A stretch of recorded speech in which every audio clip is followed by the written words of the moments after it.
ఏమనుకుంటున్నావు? దైవజనుడు అంటే 100 రూపాయలు ఇస్తే పరిగెత్తుకొస్తాడా? సేవ కొరకే కుటుంబాలను వదులుకున్న వాళ్ళు లేరా? సేవ కొరకే ఆస్తిలో తమకొచ్చే వాటాను కాదనుకున్న వాళ్ళు లేరా?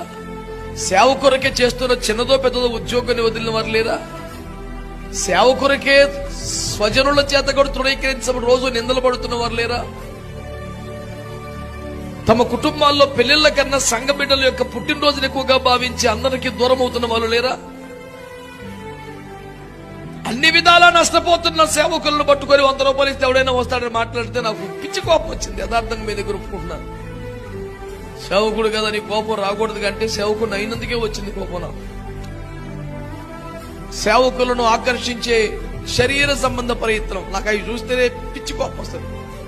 మంచి భోజనము కలదని ఎవడనుకుంటున్నావు? దైవజనుడు అంటే మంచి భోజనం అనగానే ఆరాటపడి వస్తాడు ఆవిడన్న సేవకుడు.